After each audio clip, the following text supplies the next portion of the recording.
Mesdames, Mesdemoiselles, Messieurs, bonjour. Je viens de lire un article sur Internet comme quoi un cancéreux n'a pas eu droit à l'assurance invalidité, l'AI, soi-disant qu'il pourrait travailler. Et tout d'un coup, ça m'a fait penser que dans tous les métiers, médecins, fonctionnaires, partout, il y a les bons et les mauvais. Et il y en a beaucoup de mauvais, hein. Et surtout des farfelus, parce que vous voyez, ne pas donner l'AVS à un pauvre gars qui est malade, qui est vraiment malade, un cancer, c'est pas n'importe quoi, hein. Eh ben, quand je constate autour de moi, quand je vois des bonnes femmes qui n'ont même pas le droit à la retraite, qui touchent l'AI, hein, et qui touchent, on dirait, une retraite anticipée, et qui font de la gymnastique et tout ça, soi-disant qu'elles ont souffrent de l'estomac et tout ça. Bon, ben, vous voyez, ça c'est peut-être, elle est peut-être tombée, celle que je connais, que je croise souvent, elle est peut-être tombée, elle a un copain médecin, vous savez. Bon, c'est une Italienne, il peut tomber sur un compatriote, et puis le compatriote lui dit, bon, bah écoute, je m'arrangerai pour que tu sois à l'AI. Puis elle mène vite, tu vois, elle prend sa petite voiture, elle fait de la gym, tout ça. Bon, bref, je veux pas être médisant dans ce sens-là, mais ça m'a donné à réfléchir, et je me suis dit, dans tous les métiers, il y a les bons et les mauvais. Oui, moi j'ai constaté ça même en étant directeur d'une école. Il y a des bons profs et des mauvais profs. Il y a des salauds, vous savez, il y a des salauds, hein, qui tout de suite, c'est pas une question de niveau de classe ou des élèves. Il y a des gens des profs qui adorent sanctionner. Ils adorent la sanction. Vous savez, comme l'Europe a sanctionné la Russie, hein, ce sont des gens qui ont dit il faut sanctionner ces salopards. Ils sont tous des salauds. Hop, ils sanctionnent. Alors il y a des gens, il y a des profs qui sanctionnent, ils adorent donner des mauvaises notes. Vous savez, il y a un Français qui m'a dit, vous savez, chez nous en France, on n'a jamais 20 sur 20, ça n'existe pas. Une bonne note, c'est 18 sur 20, une excellente note. Vous voyez, cette envie de sanctionner, toujours punir, toujours écraser l'individu. Eh ben, il y en a plusieurs, et j'ai constaté spécialement, hein, chaque année, surtout quand on avait les réunions pour attribuer les diplômes, toujours ils cherchaient à sanctionner un ou deux à fond, hein, pas, hein. Et puis d'autres qui sont très gentils, qui adorent, ils donnent des notes, en Suisse ça, c'est le 6, ils donnent des 6 partout, des 5 et des 6, ils vont pas plus bas. Ça c'est des profs, des enseignants généraux. Vous me direz, lequel fait du tort à l'humanité et l'autre qui fait du bien à l'humanité, parce que si on donne des bonnes notes à tout le monde, mais vous savez, dans la vie, moi, des fois, je pouvais avoir des bonnes notes, des mauvaises notes. 2 années seulement de ma vie, je suis sorti premier de classe. Et puis le reste du temps, chaque fois, il y avait des profs qui me sanctionnaient. Je sais pas, peut-être bon, regardez, peut-être je suis pas trop moche pour mon âge, 78 ans. Bon, est-ce que ils étaient jaloux peut-être de ma jeunesse, de ma beauté de l'époque, parce qu'il paraît que j'étais pas si, si, si vilain que ça, hein, j'en sais rien, hein, vous savez. On se demande comment elle vient la méchance.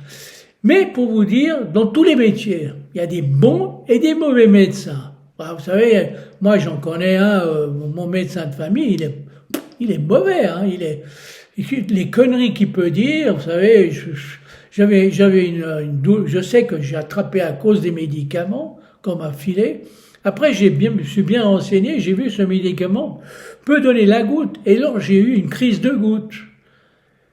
Et il me regarde mon pied comme ça, puis il me dit, ah non, non, je crois peut-être il faudrait faire une radio, peut-être Il savait pas si c'était la goutte. Moi, je savais que c'était la goutte. J'ai pensé que c'était la goutte. Parce que je sais ce que c'est. Il me dit, peut-être c'est une fracture. Non, je sais ce que c'est une fracture. puisque j'ai eu une fracture du métatarse il y a très longtemps quand j'étais jeune. Et d'ailleurs, c'était un médecin militaire, il était content d'avoir pu constater la fracture du métatarse, parce que c'était rare. La plupart du temps, c'était les réfugiés juifs qui fuyaient ces salopards de nazis, et puis que beaucoup avaient attrapé, et avaient des fractures de marche, à force de trop marcher. Et moi, c'est les sabots de l'armée suisse qui m'ont fracturé mon métatarse. Bon, ça c'est un petit détail. Alors lui, il était joyeux, il était content d'avoir pu constater pour la première fois de sa vie une fracture de métatarse.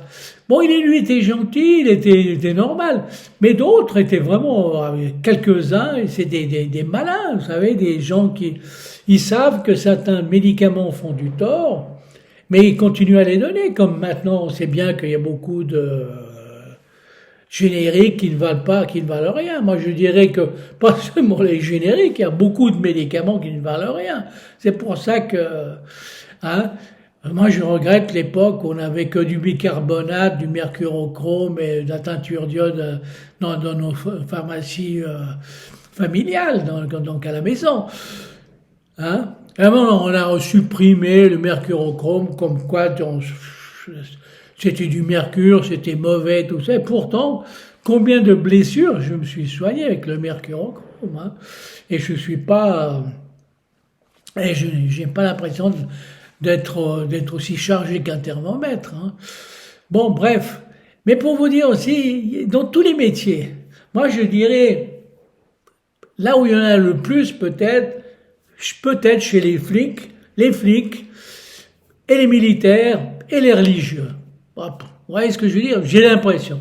En tout cas, chez les religieux, moi je sais qu'il y en a certains qui étaient des sacrées ordures. Par exemple, tant pis, bien que je sais pas pourquoi mes parents m'ont baptisé puis m'ont poussé à ce que je fasse le catéchisme, mais pourtant j'avais dit à mon pasteur, après le catéchisme, je vais plus à l'église, c'est fini. Je fais pour plaisir à mes parents, mais c'est fini. Parce que tous ces religieux, la preuve, il y a beaucoup de méchants chez les religieux. Alors, non, chez les militaires, on sait que beaucoup, on se met la merde, et beaucoup militaires qui viennent au pouvoir, ils font de la merde, ils deviennent des dictateurs. Regardez tous les dictateurs, si vous voulez, la plupart, ils étaient des militaires, même si c'est des petits caporaux comme Hitler, mais quand même des gens qui ont eu du complexe du côté militaire. Il y a quelque chose, Et tout le reste, regardez Franco, compagnie et autres, ils sont tous, il y a l'armée, il y a quelque chose, ce besoin de détruire, la destruction. Eh oui. Mais les religieux aussi. Par exemple, moi, que je déteste, c'est Calvin. Calvin, pour moi, c'est un dictateur. Et les pauvres Genevois, ils sont devenus tous des gens un peu trop constipés. D'ailleurs, la bourgeoisie genevoise, d'après moi, c'est constipée. Donc, vous voyez ce que je veux dire? C'est pas de leur faute, c'est parce que c'est l'éducation, c'est le calvinisme qui les a réduits comme ça. Mais en parlant aussi des méchants qu'il y a dans l'Église, par exemple l'Église catholique, moi je peux citer trois papes. Le premier qui a canonisé, qui a béni des canons, c'est Pie XII, pendant la guerre. Vous voyez, un pape qui est en train de bénir des canons qui servent à détruire. On est tous frères de ce monde ou pas? Bon, bref, Pie XII pendant la guerre. Bon, sous l'influence d'Hitler, de Mussolini. Mais bon, il est quand même un pape proche de Dieu, il peut quand même dire non, je peux pas faire ça. Mais non, c'est comme tout le monde, soi-disant, ils ont des pouvoirs, mais des pouvoirs, bon, bref, quel pouvoir? Bon, et puis, je dirais, il y en a aussi, il faut pas oublier, qui avait chopé la syphilis. À l'époque, il disait pas la syphilis, il disait la maladie française. Ça veut dire merci la France, donc c'est elle qui a porté cette maladie. Il paraît que c'est les putes, les prostituées françaises qui ont apporté cette maladie à Rome. Ouais, vous vous rendez compte là? Déjà à l'époque, les Français, réputation ils avaient, des porteurs de maladies, de syphilis. Ouais, la syphilis, on disait la maladie française. Bon, bref, c'est Jules, le pape. Hein, il a chopé ça, il a avec quoi? Avec qui? Avec des putes. Hein, donc il a allé aux putes. Soi-disant la chasteté. Et puis un autre pape aussi, c'est la cause de beaucoup de choses, c'est que beaucoup aussi, il y a eu beaucoup de papes qui ont fait, qui ont été chez les petits garçons, chez les petites filles, plutôt chez les petits garçons. C'est à cause que l'interdiction, que ça c'est Grégoire VII qui a interdit qui a dit c'est fini, les prêtres n'ont pas le droit de se marier, l'interdiction, le concubinage et le mariage des prêtres est interdit. Alors du coup, vous vous rendez compte, depuis plus de 1000 ans, c'était en 1074, il a décidé, allez, stop, fini, c'est fini, vous pouvez faire tout ce que vous voulez, pour vous satisfaire, parce que c'est vrai que l'homme est toujours un insatiable. Il faut toujours qu'il fasse quelque chose pour pouvoir, pour libérer sa libido. Et puis, qu'est-ce que vous voulez? La femme un peu moins, c'est différent. Je peux pas parler au nom de la femme, je suis pas une femme, c'est difficile. Alors, pour vous dire, alors, lui, il a créé, à cause de lui, il a engendré beaucoup de, tout ce qui se passe de la pédophilie, tous ces prêtres qui ont été des pédophiles, vous vous rendez compte, depuis l'an 1000, plus de 1000 ans, on est même vieux, maintenant il faut changer, il faut que ces prêtres, les pauvres, il faut qu'ils cessent d'aller à gauche, à droite, ou à la recherche de petits gosses pour pouvoir satisfaire leurs petits besoins, cette libido que tout le monde, qui nous colloque à cause du bon Dieu. Surtout que les apôtres, il paraît qu'ils étaient tous mariés. Moi je me demande, même Jésus, pas dernièrement, mais j'ai écrit un livre qui s'appelle, c'est un quartier de Jérusalem, ils ont découvert il y a quelque temps un sarcophage avec une inscription, et ils pensent que c'était le sarcophage ou la tombe de Jésus, la vraie tombe de Jésus, parce que maintenant on nous dit qu'il y en a deux, Saint-Sépulcre, et puis l'autre qui se trouve là-bas, un peu là-haut sur la montagne, un peu plus haut. Mais alors moi j'ai raconté une histoire comme Marie-Madeleine serait la femme de Jésus. Vous me direz que c'est absurde, il n'avait pas besoin de ça. Pensez donc que tous ces apôtres, ils étaient presque tous mariés. En tout cas, on pense qu'ils étaient mariés. Et puis lui, pourquoi pas? La preuve, c'est que qui c'est qui pleurait quand ils ont crucifié? C'est sa mère, Marie, et puis sa Marie-Madeleine. C'est les seules femmes qui ont été vraiment qui ont versé des larmes au pied de la croix de Jésus. Puisqu'on raconte partout, on fait toutes les images, les peintures et autres. Donc Jésus aussi, vous voyez ce que je veux dire. Et surtout, on peut pas faire le bien si on se débarrasse pas de cette libido. Bon, la libido est nécessaire pour la création. Mais quand elle est un peu, quand absolument elle est là derrière nous pour nous, parce qu'il faut absolument qu'elle crache son morceau, comme dirait l'autre, elle peut faire des dégâts.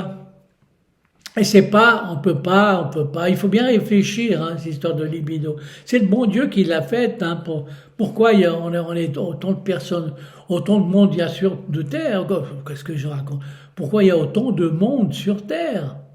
C'est ça. C'est cette libido qui nous pousse. Et qui pousse à certains excités de violer. Il faut pas que ces choses arrivent, mais qu'est-ce que vous voulez? Alors, voilà, ça c'est les bons et les mauvais. Les mauvais, allez voler, les mauvais violent, si vous voulez. Et à cause de cette libido, et les bons cherchent à faire d'autres choses. Vous voyez ce que je veux dire? Essayer de comprendre. Et se contentent plus sagement. Vous voyez ce que je veux dire? Il y a les bons et les mauvais partout. Il y a aussi chez les flics, sont pas tous, et chez les militaires sont tous des salauds. Il y a aussi des bons flics. Mais souvent les bons flics, raisonnent, à un certain moment, ils raisonnent et ils pensent autrement et ils arrêtent peut-être leur métier de film. Moi, j'en connais un que c'était le père d'une amie avec qui j'ai fait des films. Excellent, il s'est mis à la peinture. Bon, c'est vrai qu'il y a des... ouais, et voilà. Mais dans tous les métiers du monde, dans tous les métiers du monde, il y a les bons et les mauvais. Ouais, ça, j'en suis certain. Hein. J'ai pu le constater de mes propres yeux dans beaucoup de domaines.